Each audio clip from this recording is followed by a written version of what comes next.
Hello students. पिछले पिछले video में अपने मास सिलेक्शन के सिंपल मेथड्स और प्रिंसिपल के बारे में स्टडी किया था। तो आज अपने मास सिलेक्शन की मेरिट और डीमेरिट के बारे में स्टडी करेंगे। फर्स्ट ऑफ ऑल जब अपने देखते हैं कि मास सिलेक्शन की मेरिट्स के बारे में, तो ये जब मास सिलेक्शन में large number of plants select किए जाते हैं तो ओरिजिनल वैरायटी की जो अनुकूलताएं होती हैं वो चेंज नहीं होती है। मीन्स ये कि जब अपने मास सिलेक्शन में large number of plant select करें तो उनमें ओरिजिनल वैरायटी की जो अडेप्टेशंस या अनुकूलताएं होती है वो कभी भी चेंज नहीं होती है। यह सामान्य रूप से स्वीकार किया जाता है कि क्लोजली रिलेटेड प्योर लाइन अधिक स्टेबल होते हैं और इनकी परफॉर्मेंस विभिन्न प्रकार के वातावरण में एक सिंगल प्योर लाइन से ओवर होती है। इस प्रकार से मास सिलेक्शन के through variety development widely adapted होती है। मीन्स अगर अपने मास सिलेक्शन के थ्रू वैरायटी डेवलपमेंट करें तो ये वैरायटी वाइडली अडेप्टेड या लंबे समय तक किसी भी एनवायरनमेंट के लिए अडेप्टेशन रखेगी। मतलब अपने इसे किसी भी एनवायरनमेंट में लंबे समय तक ग्रो आउट कर सकते हैं। नंबर 2, जो मास सिलेक्शन की जो मेरिट है वो सामान्यतः मास सिलेक्शन में व्यापक एवं विस्तृत यील्ड ट्रायल्स की आवश्यकता नहीं होती है। इसलिए वैरायटी डेवलपमेंट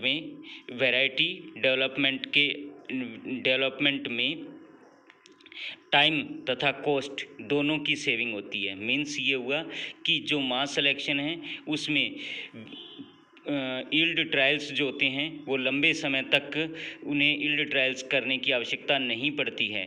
इसलिए इसमें टाइम जो है वो कम लगता है तथा कॉस्ट भी कम लगती है। इसके साथ साथ जो लेबर है वो भी इसमें कम खर्च करनी पड़ती है। नेक्स्ट, थर्ड जो मेरिट है मास सिलेक्शन की वो ये है कि मास सिलेक्शन न्यू वैरायटी में जेनेटिक वेरिएबिलिटी को बनाए रखने के लिए उपयुक्त है। मतलब ये कि मास सिलेक्शन में अगर अपने न्यू वैरायटी को डेवलप करें तो ये न्यू वैरायटी जेनेटिकली वेरिएबल या विभिन्नताओं को बनाए रखने के लिए उपयुक्त होती है। इसलिए कुछ ही वर्षों बाद मास सिलेक्शन का अनदर राउंड वैरायटी इम्प्रूवमेंट के लिए महत्वपूर्ण होता है।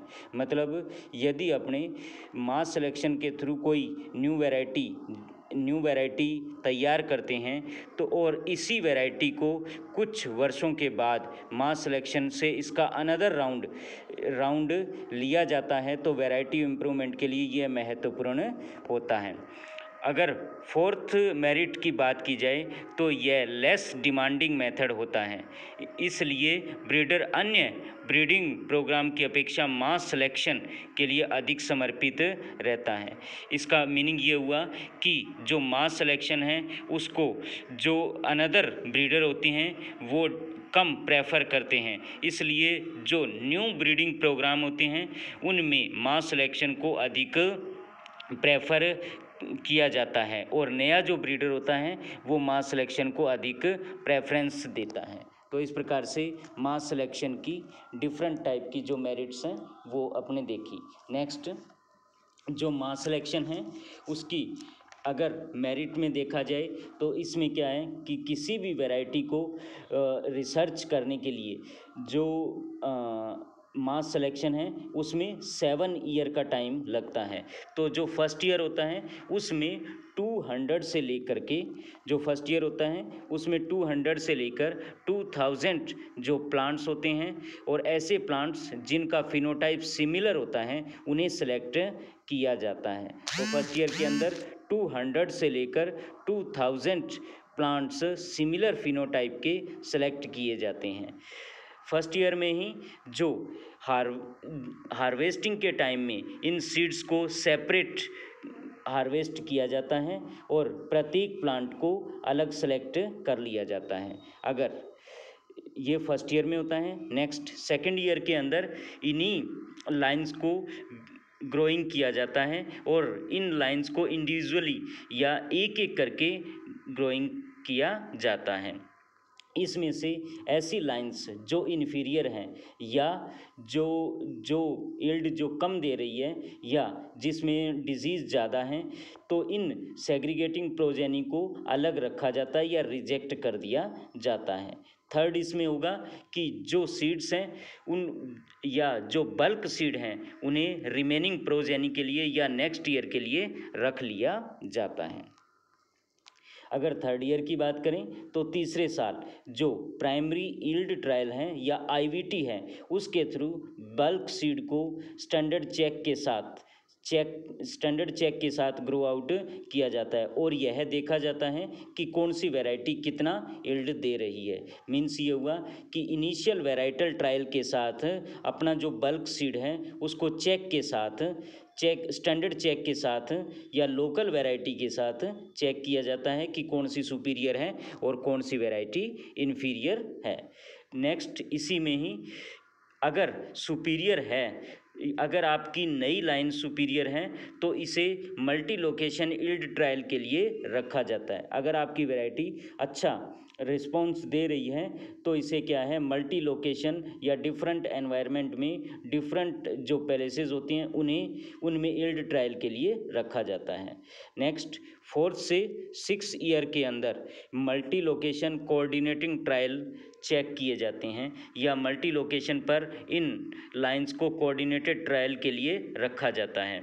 और अगर इन्हीं मल्टी लोकेशन ट्रायल में ये सुपीरियर रहती हैं तो एक नई वैरायटी के रूप में 6th ईयर के अंदर इसे रिलीज़ कर दिया जाता है। इस प्रकार से एक लाइंस को लेकर अपनी नई वैरायटी को रिलीज़ कर सकते हैं।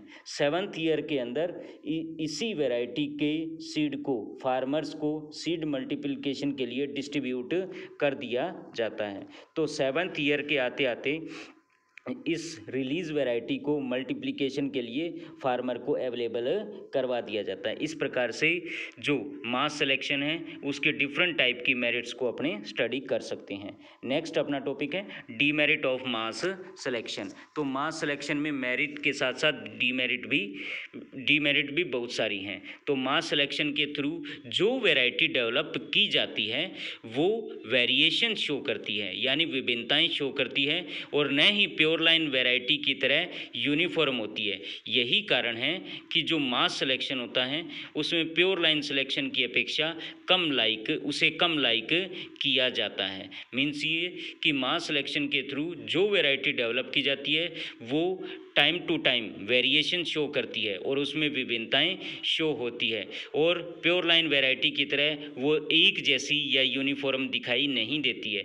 यही रीज़न रहता है कि mass selection pure line selection की अपेक्षा कम लाइक की जाती है। तो ब्रीडर ज़्यादा प्रेफर प्योर लाइन सिलेक्शन को करते हैं। नेक्स्ट नंबर 2 पर अगर मास सिलेक्शन की डीमेरिट की बात की जाए तो मास सिलेक्शन के थ्रू वैरायटी डेवलपमेंट और वैरायटी इम्प्रूवमेंट कम होता है। यही कारण है कि मास सिलेक्शन के थ्रू जो प्लांट प्रोजेनी सिलेक्ट की जाती है वो पुअरर न्यू वैरायटी बनाते हैं। मीन्स मास सिलेक्शन के थ्रू जो वैरायटी डेवलपमेंट होता है वो प्योर लाइन की अपेक्षा थोड़ी सी पुअर होती है।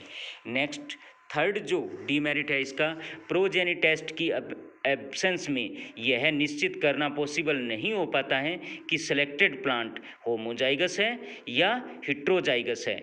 मीन्स ये हुआ कि प्रोजेनी टेस्ट की एब्सेंस के अंदर अपने ये नहीं बता सकते कि ये प्लांट होमोजाइगस है या हेट्रोजाइगस है, जबकि सेल्फ पॉलिनेटेड स्पीसीज में कुछ डिग्री क्रॉसेस पॉलिनेशन की प्रेजेंस रहती है।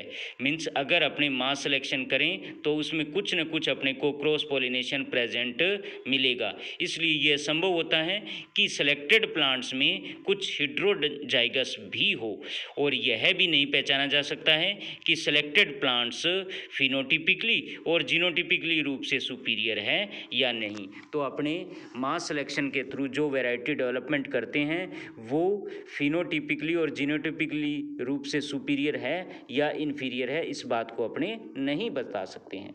नेक्स्ट 4th डीमेरिट जो रहेगी वो प्योर लाइन वैरायटी की पॉपुलैरिटी के कारण सेल्फ पॉलिनेटेड क्रॉप में मास सिलेक्शन मेथड का यूज़ नहीं किया जा सकता है। प्योर लाइन वैरायटी की पॉपुलैरिटी मास सिलेक्शन की अपेक्षा अधिक होती है, इसलिए अपने क्या है मास सिलेक्शन मेथड का यूज़ बहुत कम करते हैं, जबकि जो ओल्ड या लोकल वैरायटी में यह मेथड क्विक एवं मोर कन्वीनियंट होता है।